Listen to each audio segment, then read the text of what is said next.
Why does every European country have extreme football fans? Let's try to find an answer to that question.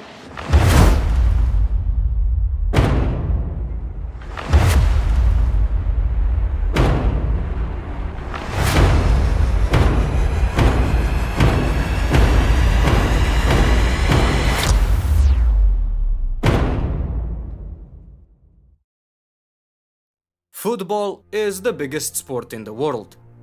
Looking at the numbers alone, no other sport comes close. But numbers alone don't make a sport popular. People do. That's why we are here today, to explain to someone unfamiliar with the culture why people go absolutely nuts over a round object being kicked around a grassy field. In this video, we'll explore the origins of football, the concept of hooliganism and its causes, and the distinction between football hooligans and ultras, a topic that often causes a lot of confusion. To kick things off, no pun intended, our first major point takes us to the basics. What exactly is football and where did it all begin?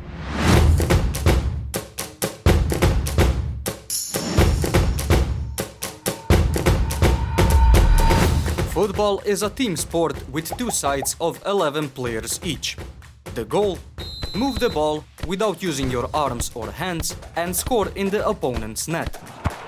Only the goalkeeper is permitted to pick up the ball, and even then, only in a designated penalty area surrounding the goal.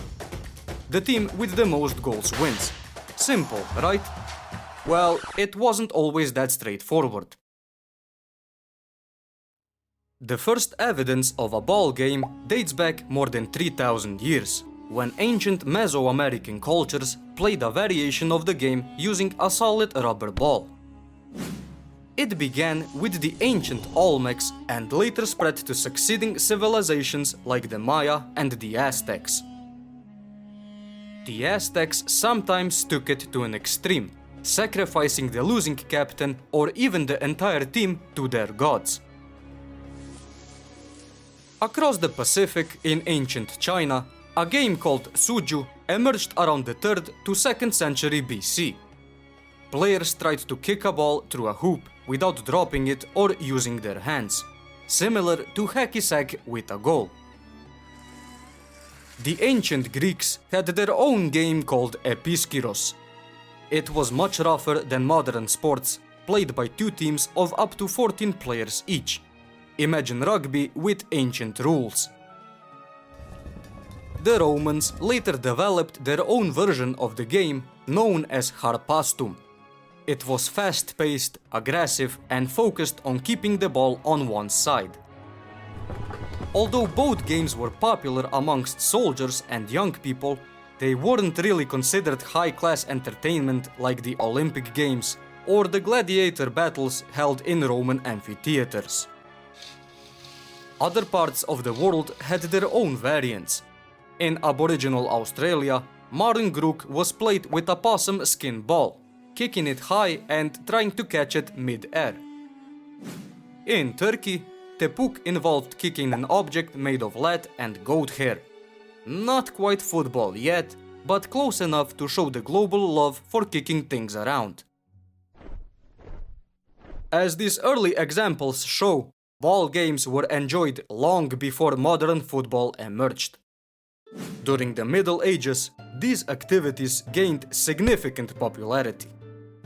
One of the earliest references comes from the 9th century Historia Britonum, which describes a party of boys playing at ball.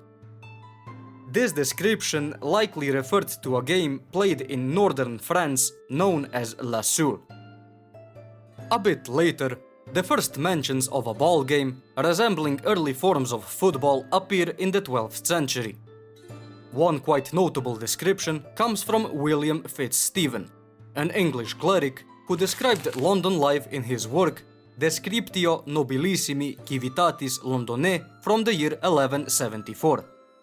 Here he wrote, "After lunch, all the youth of the city go out into the fields to take part in a ball game. The students of each school have their own ball. the workers from each city craft are also carrying their balls.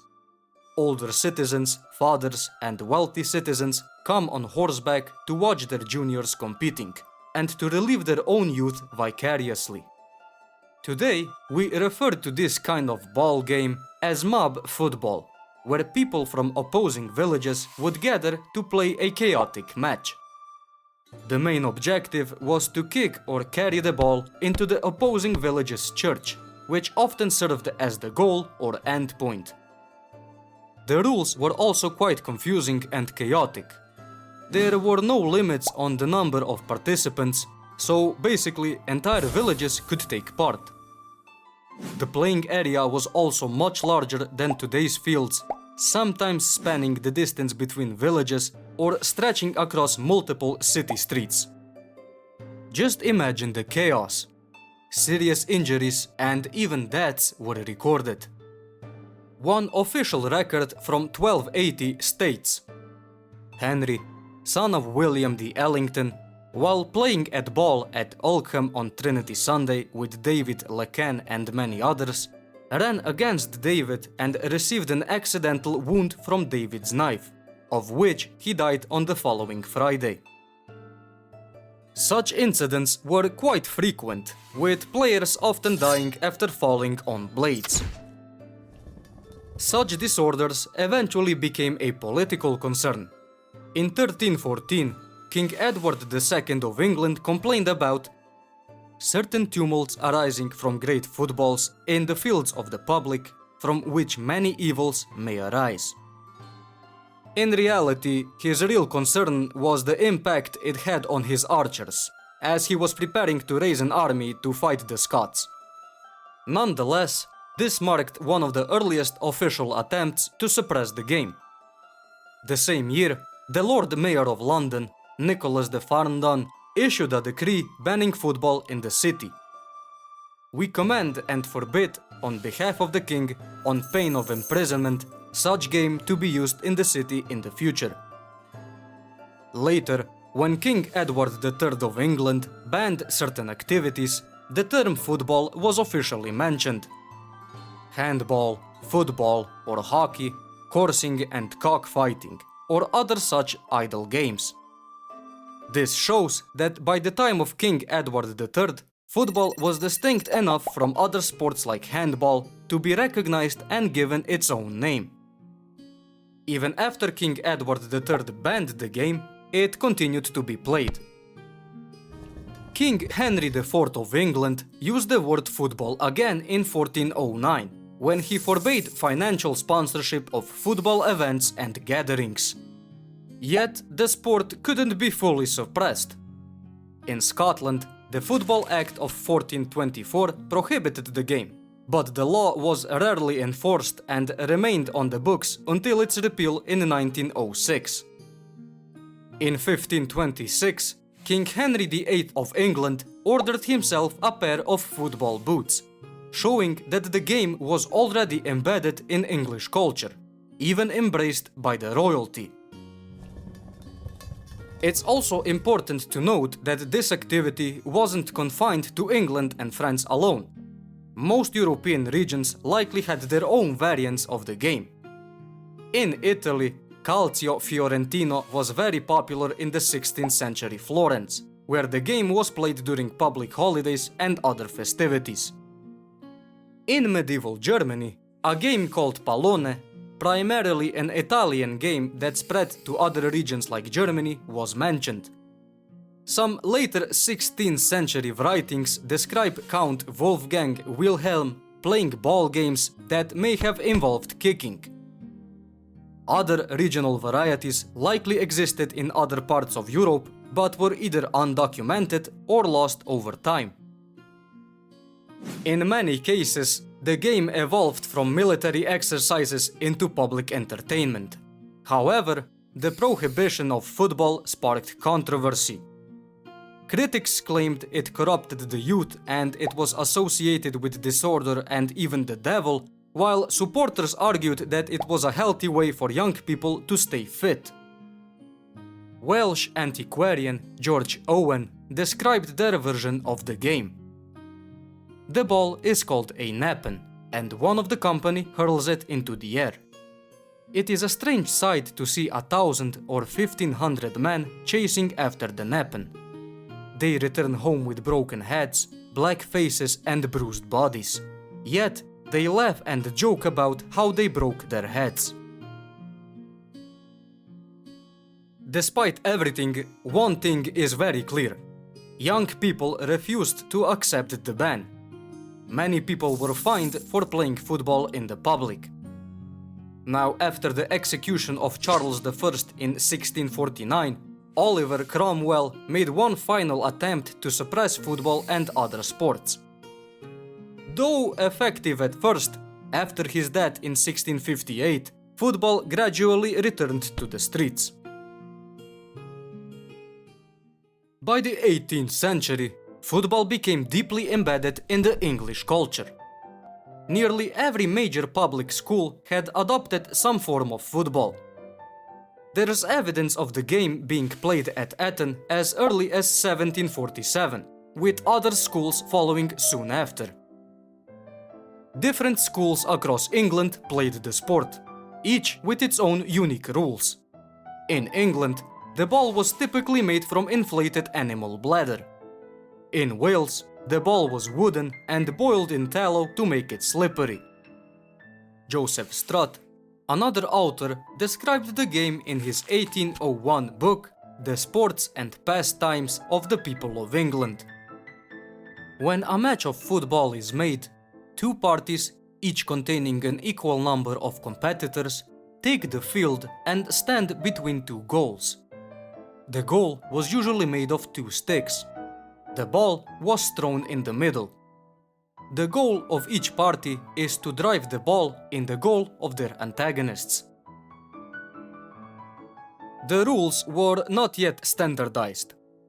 Some schools played using both their hands and feet, while others focused on using only their feet. These inconsistent rules, combined with large crowds, frequently led to disagreements that escalated into full-scale brawls. Two major schools, responsible for the division of football into two distinct branches in Britain, were Rugby School and Eton College. Rugby School allowed the use of hands and feet. Eton permitted only the use of feet. Other schools also had their own rules. In 1848, representatives of several major public schools met at Cambridge University to create a unified set of football rules that could be used across Britain. Eton College proposed banning the use of hands entirely, but Rugby disagreed and chose not to adapt these new rules. This disagreement laid the foundation for the split between football and rugby. The remaining schools accepted the rules, known as the Cambridge Rules. However, even within these rules, some hand use was still permitted. This caused further confusion among the Cambridge Circle. Running and holding the ball was banned, but catching and dropping before kicking was allowed. The major turning point that would transform modern football forever came in 1863, with the formation of the Football Association in London, England.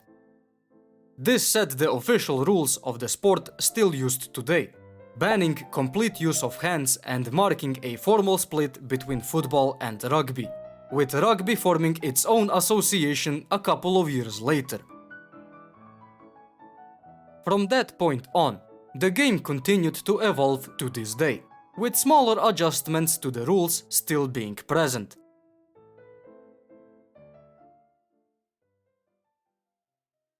We've covered football and its origins. With that out of the way, it's easier to understand the culture surrounding the sport. Now let's dive into the origins of football hooliganism.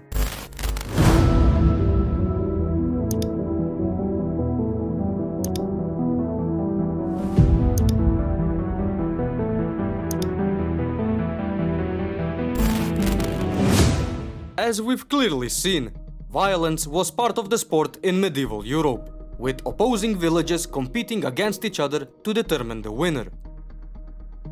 Over time, the game evolved from simple village rivalries into a fierce display of local pride, where individuals represented their communities with passion, seeking to assert dominance in front of all who watched.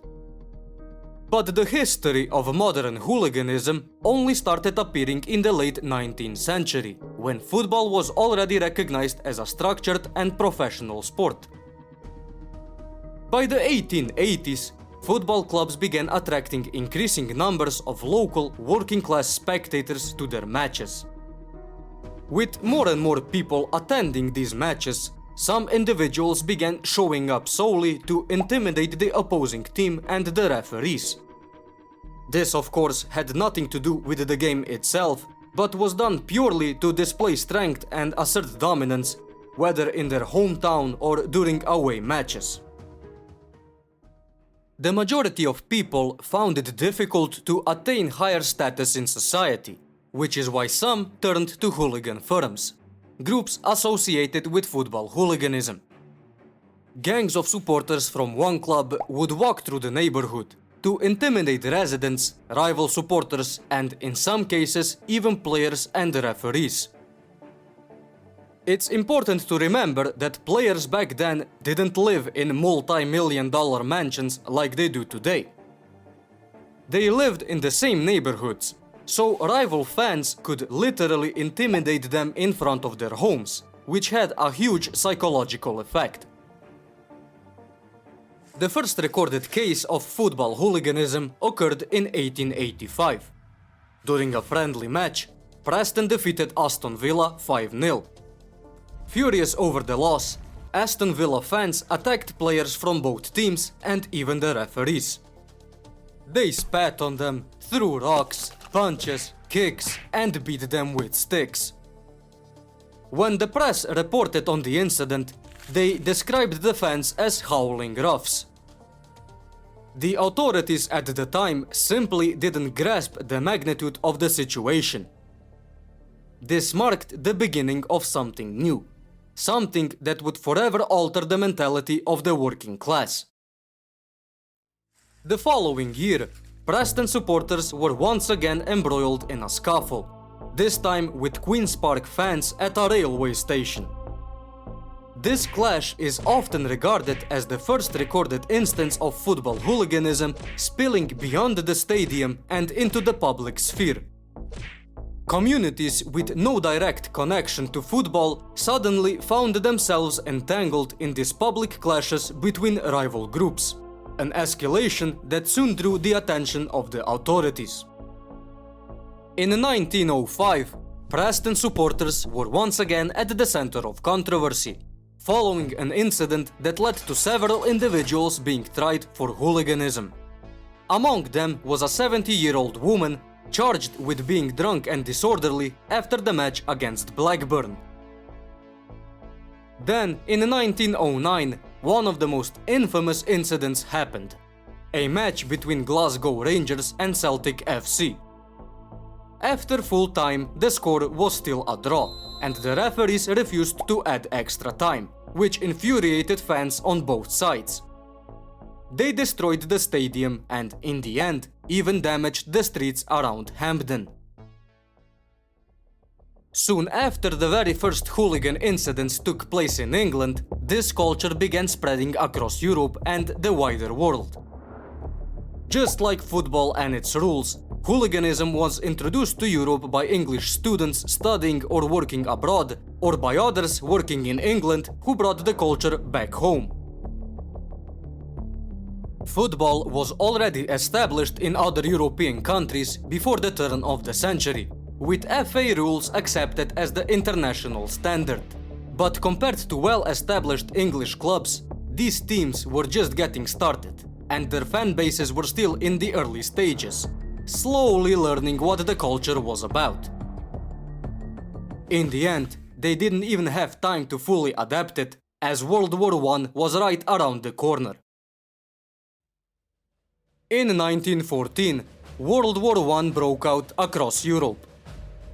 People turned their attention to the conflict. There was no room for petty rivalries between towns when entire nations were under threat. differences were set aside and patriotism prevailed. It paved the way for national pride, seen at international tournaments even today. For example, in 2016, when Russian fans clashed with the English in France during the Euros. But let's stick to the topic. The key point is that football's development came to the first major halt. Many players enlisted, stadiums were repurposed for military use, and domestic leagues were suspended. The momentum built before the war was lost, and the culture surrounding the sport had to be rebuilt almost from scratch once the war was over.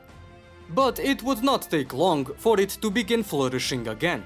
More in some places, less in others. In England, some stadiums had to be temporarily closed down due to football violence, including Millwall on multiple occasions like in 1920 and in 1934. In Italy, with the rise of fascism, nationalism became a major part of the sport. In Germany, it was a similar story, all while local rivalries gained attention with growing political influence. In Eastern Europe, the process was slower due to the rise of communism, and the culture only began to take shape after World War II. In the Balkans, particularly in the Kingdom of Yugoslavia, local clubs were also in development stages. However, ethnic tensions between fans grew due to the huge amount of political influences coming from all sides of Europe. In Romania, ethnic and political tensions dominated the football scene, though incidents were still mostly minor. Albanian football was mostly state-controlled and fan culture was non-violent. Bulgaria's scene was also similar, with mostly peaceful matches at the time. Greece, however, experienced its first taste of hooliganism, even though football only gained popularity after World War I. Following a match between Aris and Panathinaikos in Thessaloniki in June 1930, Panathinaikos fans were attacked by Olympiakos supporters, who were still bitter over a previous defeat. Across most of Europe, the situation was similar. Incidents that did occur were often fueled by post-war tensions and economic hardship. Now, as tensions continued to rise and another world war approaching, attention shifted away from football once again. The whole process was significantly halted for another 6 years, leading to a complete transformation of the culture in the future.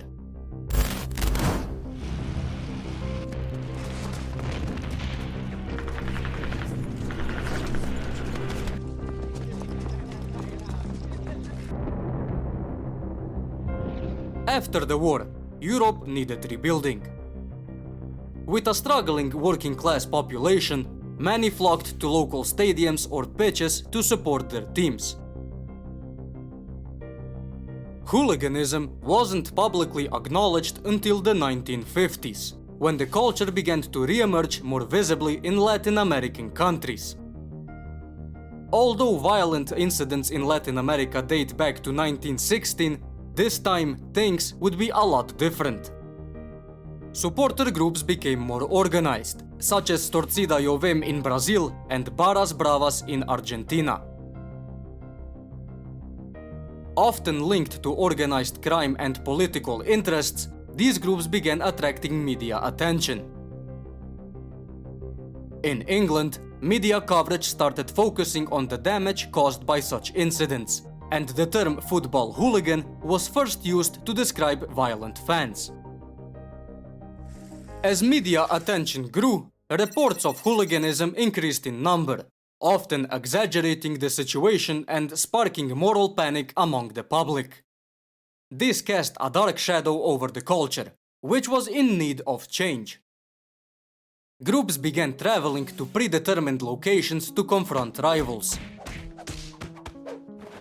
Soon after, fans adopted the practice of taking off the ends, with each group seated at opposite sides of the stadium. It didn't take long for tensions to ignite, as rival fans infiltrated opposing sections to taunt them, often leading to full-blown brawls in the stands. This type of fan behavior became widespread during the 1970s and the 1980s, but in 1985, one of the football's darkest tragedies occurred. Liverpool played Juventus in the European Cup final at Heysel Stadium in Brussels. At one point, Liverpool fans charged the Juventus fans, and as people tried to escape, a wall collapsed on those below, killing 39 and injuring more than 600.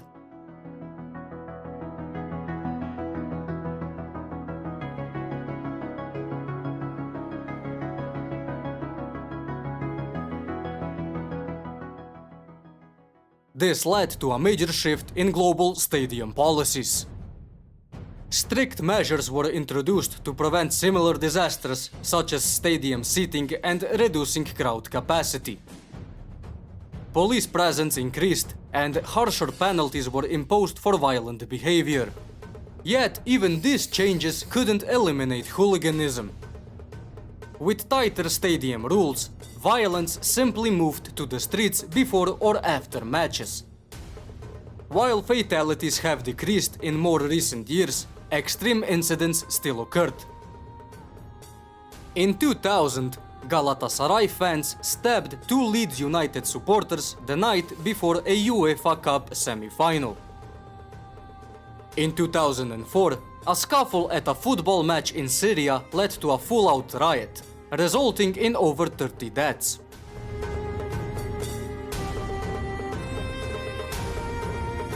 In 1998, police in the Democratic Republic of Congo opened fire at the match, killing 4 spectators. One of the deadliest incidents happened in Ghana in 2001. During a hooligan unrest, police fired tear gas into the crowd to control the situation. People who tried fleeing the gas created a stampede, which killed 126 people.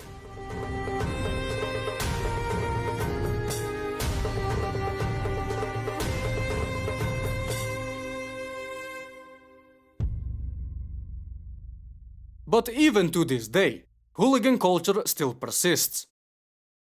Despite all the strict protocols surrounding football, these groups simply adapted and found new ways to clash with each other. It simply became even more organized.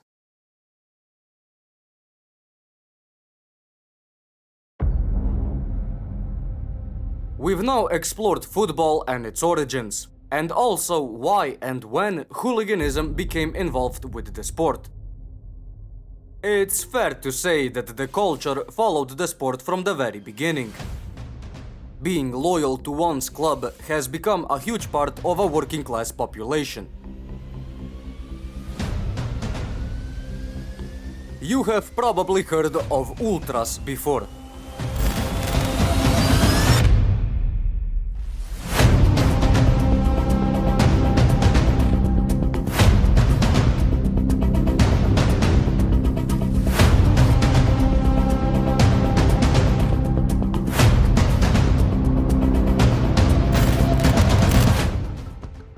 Now, the average observer might not distinguish the two subcultures of the sport, and in some ways, their assumption isn't entirely wrong. Here's the thing. All football hooligans are in some way ultras, but not all ultras are hooligans. Ultras follow a stricter, more organized code. They are not just fans, they are fanatics, deeply devoted to their club. Unlike hooligan firms, whose primary goal is to confront rival groups in violent clashes, ultras focus on supporting their team. They express their passion through choreographed displays, chants, massive banners, pyrotechnics, and huge attendance at matches. While they might look intimidating, lighting up flares and screaming viciously, the majority of matches attended by ultras and without any violent incidents. The movement began to take shape in the early 20th century, following the end of World War I. In 1921, in Salerno, Italy, the first group of fans that could be recognized as an ultras group emerged under the name Circolo Salernitani Fieri. They kind of laid the groundwork for what would become a cultural phenomenon. A decade later, Fiorentina supporters formed their own group called Ordine del Marzocco. This collective quickly gained a large following. They composed chants, distributed flags, and even organized special trains to follow their team across the country. Meanwhile, in 1939, Brazil saw the birth of their first ultras-style groups, known locally as Torcida Organizada. Though culturally distinct, these groups shared the same passion that defined their European counterparts. However, the majority of ultras groups didn't fully emerge until after World War II. Now, if origins of hooliganism are associated with England, then Italy was the place where ultras movement truly took shape during the 1960s. Some groups emerged even earlier, like Torcida Split in 1950, considered by many as the first ultras group in Europe. However, the organized concept that would come to define ultras culture only began to take shape in the following decade. More and more people became deeply passionate supporters of their clubs. Groups like Gruppo Autonomo of Napoli were pioneers, paving the way for later, more prominent fan collectives such as Comandos Ultras Curva B, founded in 1972. In other European countries, groups also began to form. In Greece, Gate 13 of Panathinaikos was founded in 1966, making it one of the oldest supporter groups in the country. Now, the group often regarded as the first official ultras group in Italy is Fossa dei Leoni of AC Milan, founded in 1968. They started the defining characteristics of ultras even today. Organized pre-match meetups, chants, choreographed displays, fan flags, and a strong presence in a stadium's curva or behind the goal. By wearing accessories in the colors of their clubs, they distinguish themselves from regular fans, showing their loyalty to their club. A year later, their city rivals, Inter Milan, created their own group to oppose the rival supporters. The term ultras was also first used the same year, when Sampdoria fans formed Ultras Tito Cucciaroni. Now some say that Ultras Granata of Torino were the very first, having been formed in 1951, but they were probably more recognizable as ultras by this time. During the late 1960s, the culture also started spreading across the continent. The core principle remained the same. One group would emerge first, and their biggest rivals would counter them with their own group a bit later. Most European clubs already had well-established fan bases by the 1970s. So when ultras culture was introduced, it was relatively easy for local supporters to adapt to it, since it aligned with their existing ways of supporting in most cases. From the 1970s all the way up until the 2000s, more and more ultras groups kept emerging across Europe. In Italy, even more ultras groups were founded during this period, like AS Roma's Fedain and Irriducibili of their city rivals Lazio. Now let's also look at some examples across Europe. The groups probably existed already, just without a name or official recognition by other groups. Now, I won't go into the history of every single individual group, because that would take a very long time, But take this as a very simple timeline of European ultras groups, or at least some of them. One of the earliest examples outside Italy is Grobari of Partizan Belgrade in Serbia, which emerged in 1970, even though the club had passionate supporters way before that. In the Netherlands, Feyenoord's SCF hooligans were also engaging with the culture during the same period. Their fierce rivals, Ajax F-side, were founded in 1976. Clashes between the two were notoriously violent. One of the most infamous incidents occurred in 1997, known as the Battle of Beverwijk. One fan was killed, and many claimed it was a miracle there was only one death.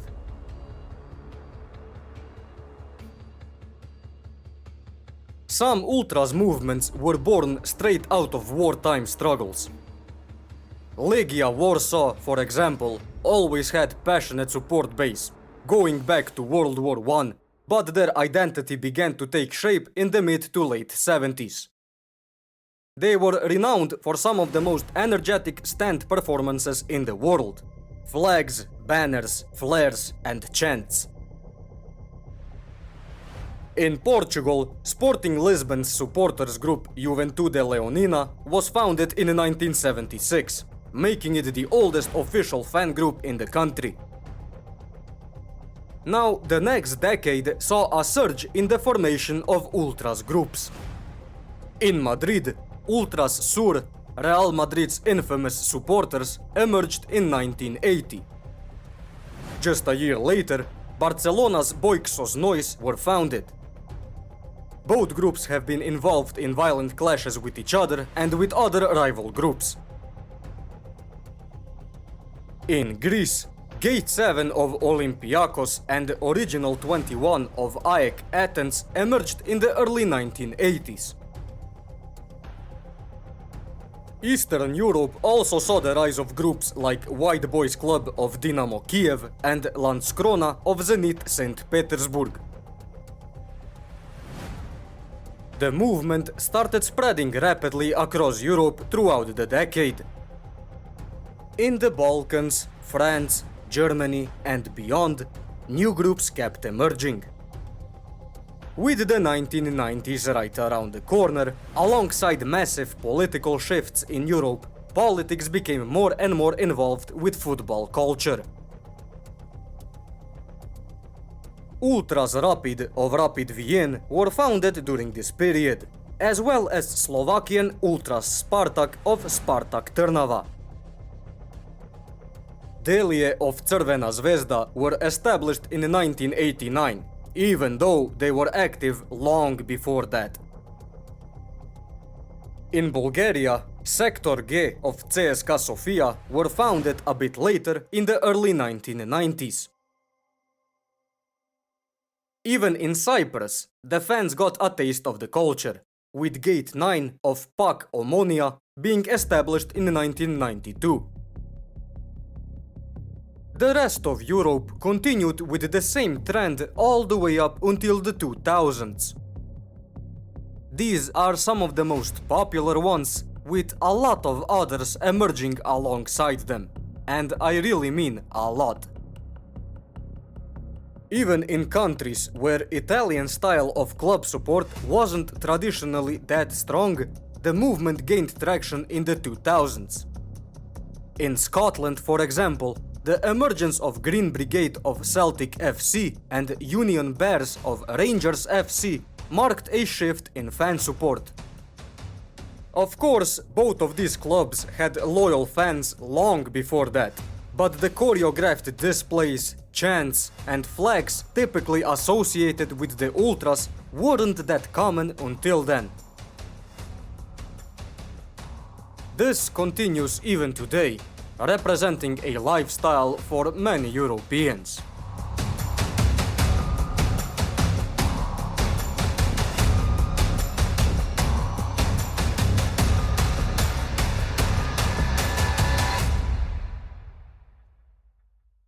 In conclusion, The culture of football hooliganism goes back to the very beginning of the sport itself. From villages competing and beating each other up in the process, to more structured groups beating each other in the streets. We clearly saw the beginning of the sport itself and how violence surrounding it shaped the culture in the future. We've also explained the difference between football hooligans and very passionate fans that are referred to as ultras. So when you are reading the news article about football, don't believe everything the media says. It's actually kind of crazy if you think about it, that a simple sport would actually have a specific place in society and would also participate in its formation of today. And that's why people in Europe go so crazy over a simple ball being kicked around a grass field. I hope you enjoyed this documentary. I always been passionate about football, so I just decided to take all of you on a journey with me. Leave a like if you enjoyed, subscribe for more videos like this, and of course to help me out a little bit. More similar or random videos will be coming out in the future. Until those times, stay safe, stay educated, and until next time, boys!